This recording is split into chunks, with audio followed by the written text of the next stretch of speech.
একটা সরকার প্রতিষ্ঠিত হতে না হতেই আমরা যখন তিনটি মৌলিক কথা শুনছি সরকারের প্রধান ব্যক্তির বক্তব্য থেকে, আইনের শাসন, ন্যায্যতার ভিত্তিতে দেশ পরিচালনা এবং গুরুত্বের ভিত্তিতে নাগরিকগণ তাদের অধিকার সংরক্ষণ করবেন, এই কথা বলার 5 দিন 7 দিন যেতে না যেতেই আমাদেরকে এই দৃশ্য কেন দেখতে হয় যে নরসিংদীতে আমাদের 15 বছর বয়সী একটা মেয়েকে প্রথমে গ্যাং রেপিং করা হচ্ছে, তারপর তার ইজ্জত আবরু এবং পরিবারের সম্মান বাঁচাতে না পেরে তার খালু বাড়ি যাওয়ার পথে তাকে অপহরণ করে তাকে হত্যা করা হচ্ছে, এবং সেটা নিয়ে কোনো আলোচনা হবে না। আলোচনা হবে আমরা কে হেঁটে যাচ্ছি অথবা কে গাড়িতে যাচ্ছি। এটা অত্যন্ত দুর্ভাগ্যজনক। এটা বক্তব্যের সাথে শুধু সাংঘর্ষিক নয়, এটা 18 কোটি মানুষের সাথে প্রতারণা করার শামিল। এটা জুলাই যোদ্ধাদের প্রতি প্রতারণা, বিশ্বাসঘাতকতার শামিল। মনে রাখতে হবে এই জাতি স্লোগান তুলেছিল উই ওয়ান্ট জাস্টিস। যদি সেই ন্যায়পরায়ণ থেকে বিরোধী দল কিংবা সরকার কেউ ভুলে যায় তাহলে ওই জুলাই যোদ্ধা যারা একটা গুলি করলে একটা সরে বাকিগুলো সরে না, তারা বেঁচে আছে, আবার 5ই আগস্টের জন্য রাস্তায় তারা নেমে আসবে।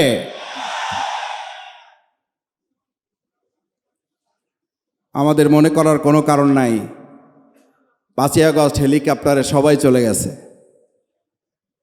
5ই আগস্ট হেলিকপ্টারে যারা গেছে, যারা তাদেরকে যেতে বাধ্য করেছে, তারা এখনো এই বাংলাদেশে বেঁচে আছে।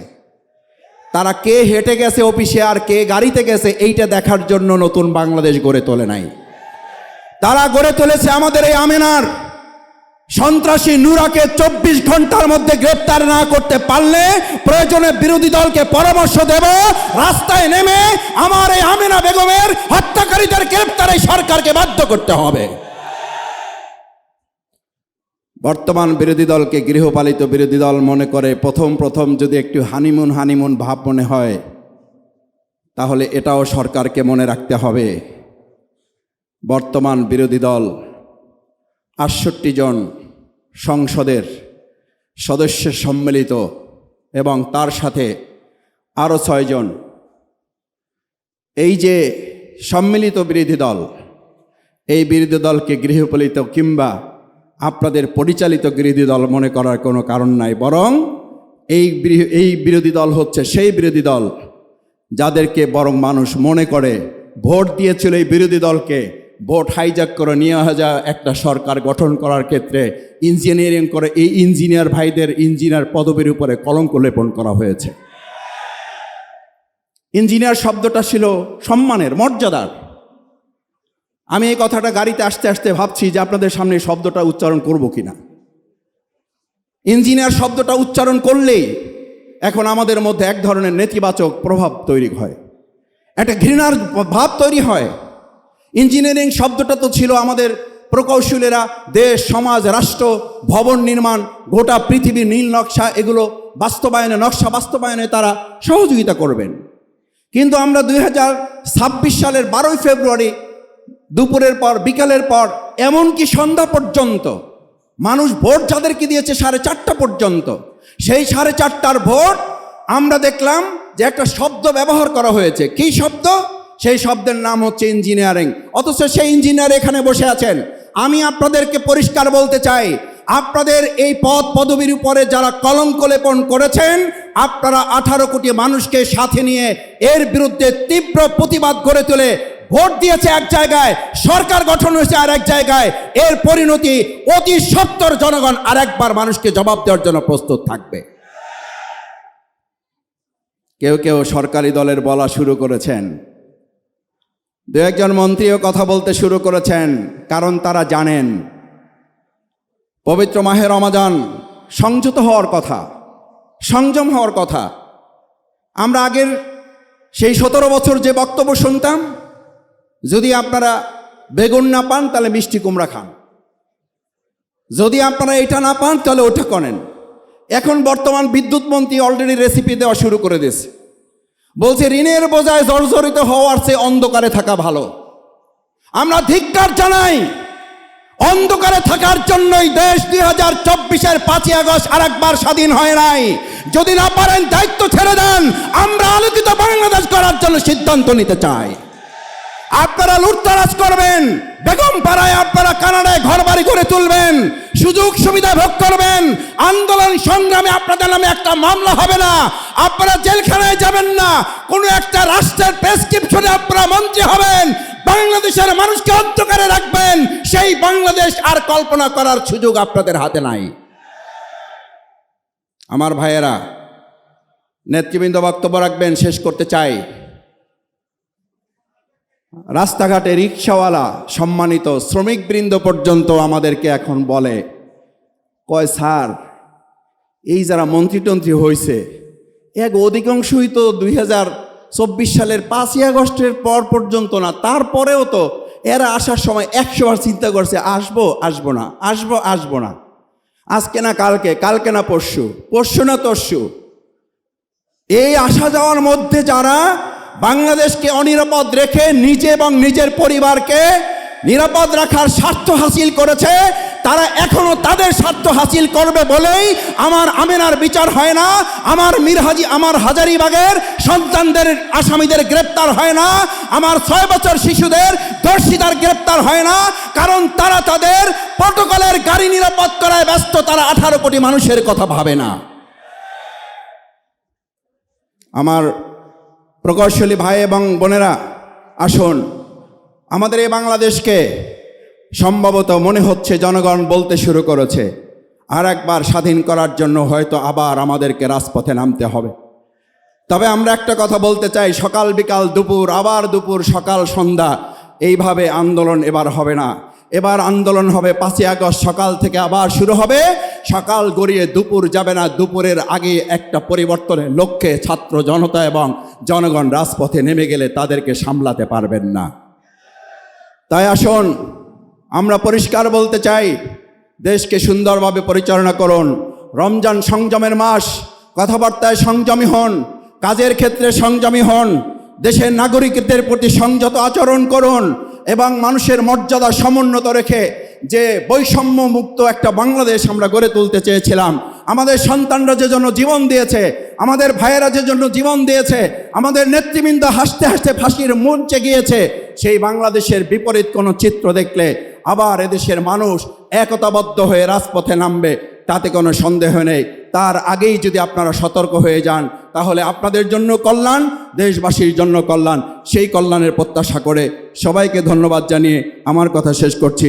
আসসালামু আলাইকুম ওয়া রাহমাতুল্লাহ। সম্মানিত উপস্থিতি, সেক্রেটারি, বাংলাদেশ জামায়াতে ইসলামীর কেন্দ্রীয় নির্বাহী পরিষদ সদস্য, পটুয়াখালী বাউফলের সম্মানিত নির্বাচিত এমপি, বরিশালে দক্ষিণ অঞ্চলে ইসলামী আন্দোলনের নির্ভীক এই পথচারী ডক্টর শফিকুল ইসলাম মাসুদ এমপি। এ পর্যায়ে বক্তব্য রাখবেন ডক্টর শফিকুল ইসলাম মাসুদ এমপি।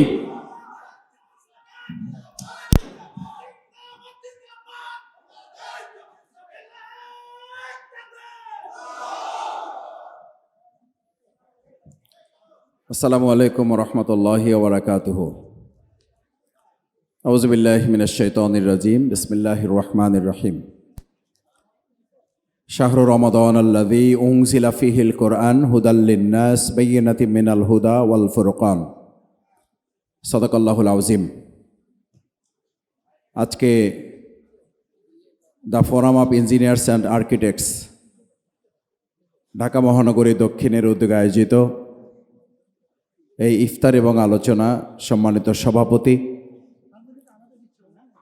সম্মানিত প্রধান অতিথি, তার অন্য গুরুত্বপূর্ণ আরও একটি প্রোগ্রাম থাকার কারণে বক্তব্য রেখেছেন। জাতীয় সংসদের মাননীয় জাতীয় সংসদ সদস্য, বাংলাদেশ জামায়াত ইসলামীর সম্মানিত নায়েবে আমির, মজলুম জননেতা জনাব অধ্যাপক মুজিবুর রহমান, আজকের এই প্রোগ্রামে উপস্থিত আছেন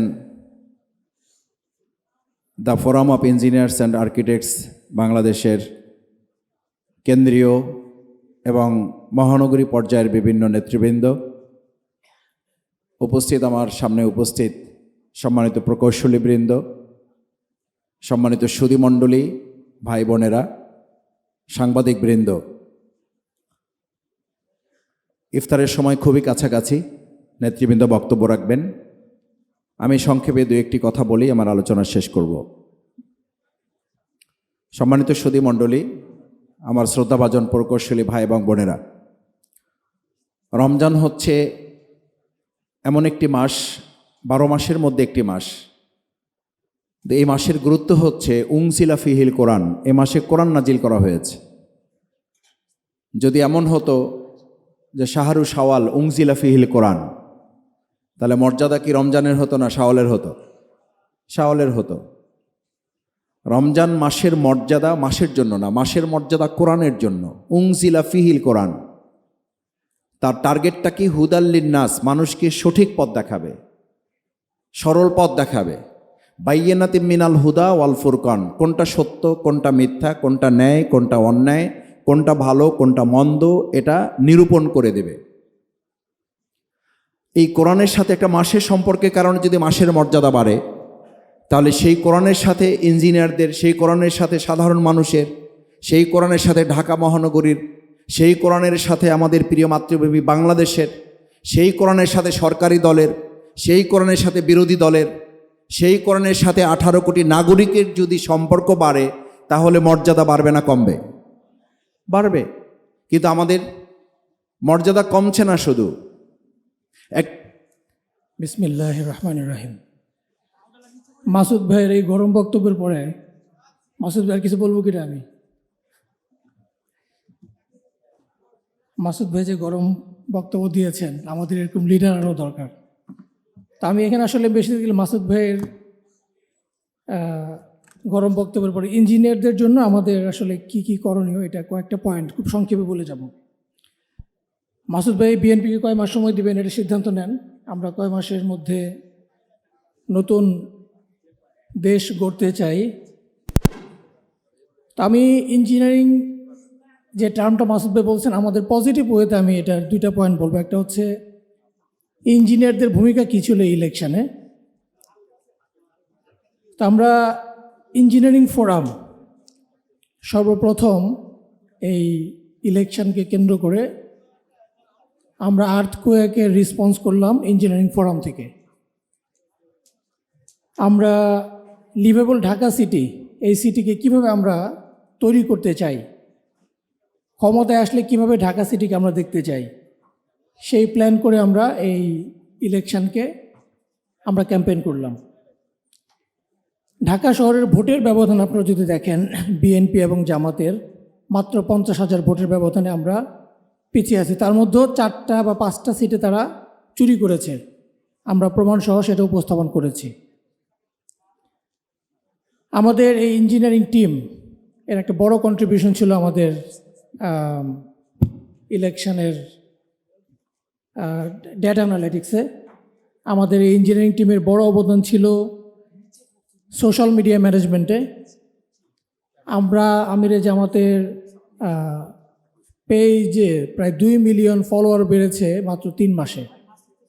এই সবগুলো কাজের পিছনে আমাদের ইঞ্জিনিয়ারিং ভাইদের প্রচুর পরিমাণে কন্ট্রিবিউশন ছিল। যে জন্য আমি আজকে এখানে এসেছি, আমাকে বলেছেন যে আমি ইঞ্জিনিয়ারদের পক্ষ থেকে কয়েকটা পয়েন্ট বলতে চাই।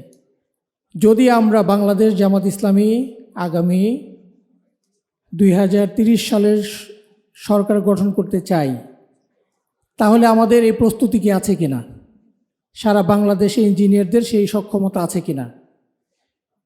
আমাদের একটা বড় সমস্যা যেটা আমরা দেখতেছি, আমাদের 68 জন এমপি, তাদেরকে সাপোর্ট দেওয়ার জন্য মিনিমাম একজন ইঞ্জিনিয়ার তাদের সাথে থাকার কথা, সেটা আমাদের কাছে নেই। আমরা আমাদের ইঞ্জিনিয়ারদের যে প্রবলেম সলভ করার যে জায়গা, সেই সলভ করার জায়গাতে আমরা নেই।